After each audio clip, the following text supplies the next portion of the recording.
I always wanted to be a mom. So when I welcomed my daughter after 12 years of marriage, you could just imagine my joy. I welcomed that baby and the challenges of being a mother with open arms. I thought my challenges would be the normal stuff, like maybe picking her up late from school, or helping her with her homework, or even trying to sneak vegetables into her food. Well, at least that's how I pictured it. Until the massive wave of Islamophobia spread across the country. I never imagined explaining discrimination to a young child at an early age would be one of my challenges as a mother. But unfortunately, that is my reality. As a Muslim mother, it's something that I have to mentally prepare for. I didn't want her to grow up in fear. I always think about that. Growing up apologizing to the world for something that she has nothing to do with.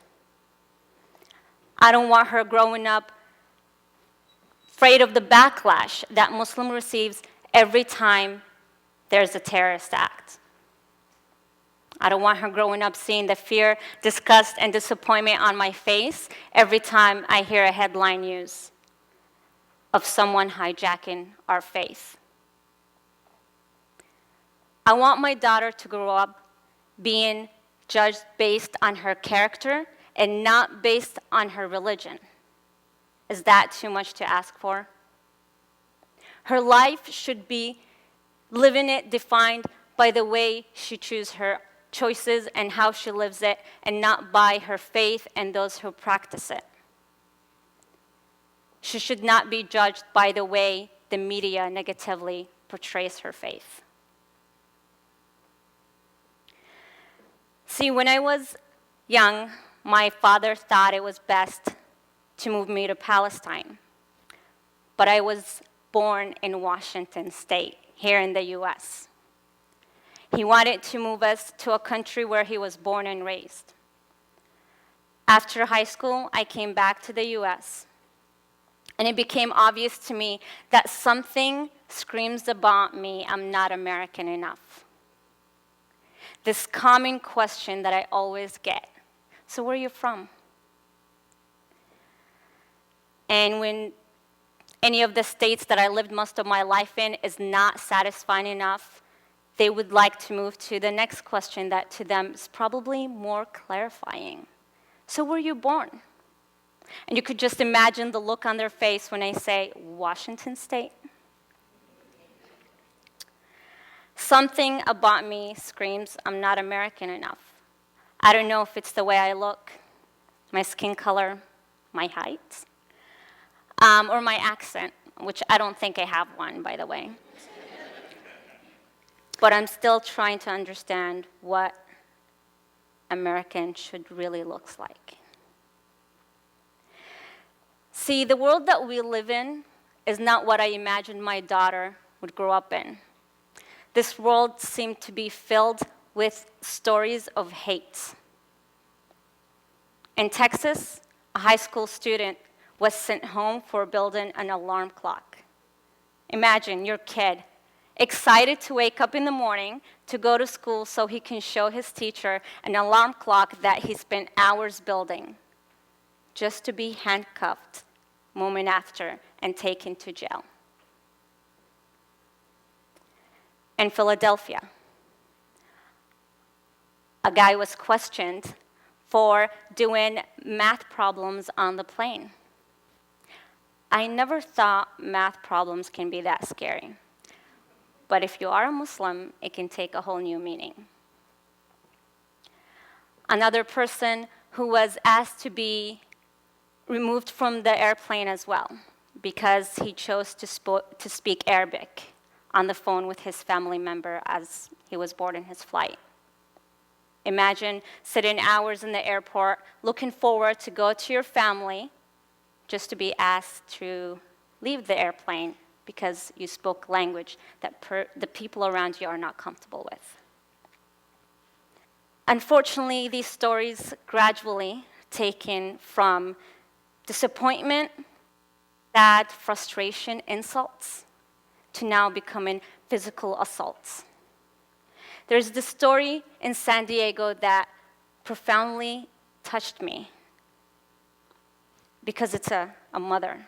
Story of a mother with her child in a stroller, and she was also pregnant.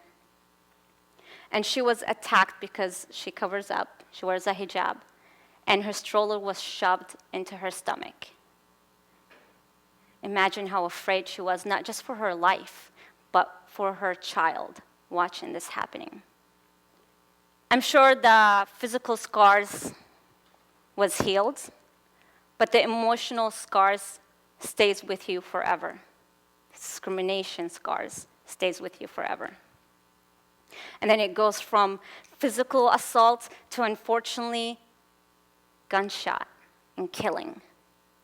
In Brooklyn, an imam, a religious leader, who was gunned execution style as he was going home from his Friday prayers. Imagine your brother, your son, your father getting killed or shot just because of the way they look or their skin color or their Muslim garments. This is stories day in and day out that you don't hear in the media. The untold stories that goes often unreported, and if they do get reported, unfortunately, they are soon forgotten. We wanted to have the idea of bridging people together and getting them to understand the other side. An Atlantic Institute of Jacksonville, a nonprofit that aims to bridge cultures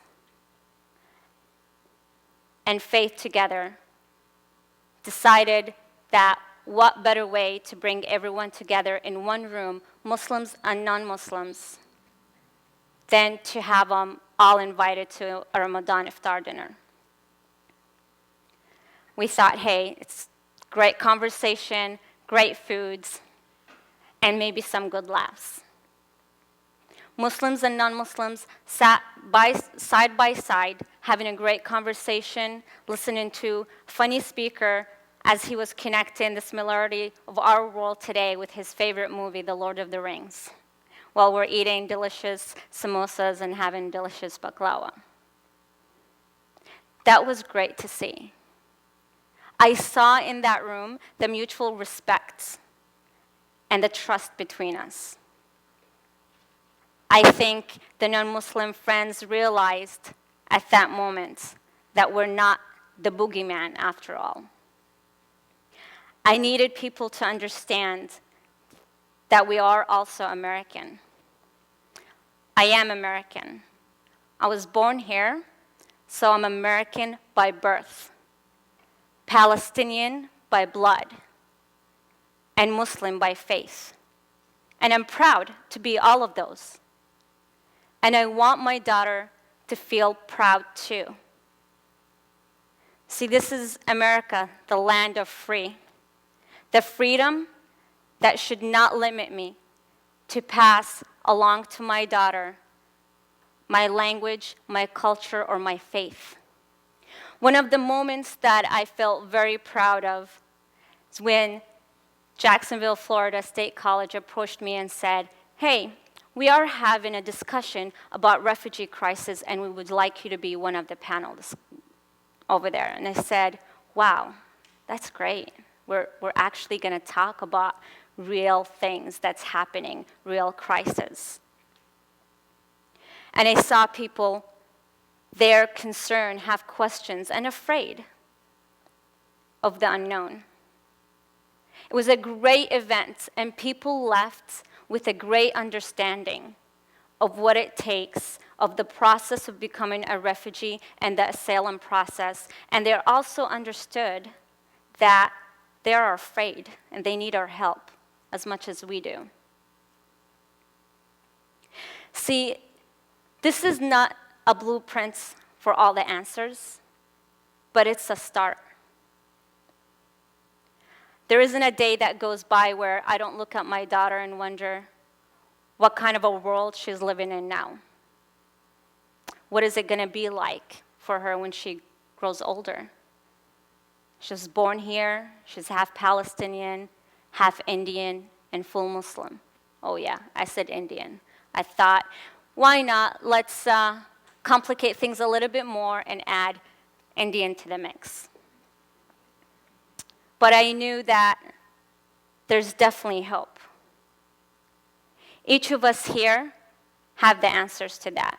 We can spread peace and love and respect amongst us, amongst our friends, amongst our families, and most important, amongst your children. Teach them from now. We can teach them that love and respect should exist so we can have this country in such a safer place we can all live together, side by side. We can be the stories of change. You can be the person who sit on the sideline watching discrimination, hate, and racism happens, or you can be like Larissa Hawkins, who's a professor at Wheaton College. She took a stand. She stood in solidarity with her Muslim friends and family members that she knew, and she risked her comfortable job to give a message. So let us be the stories of change. Let us make a difference, because hate is never the answer. Thank you. Thank you.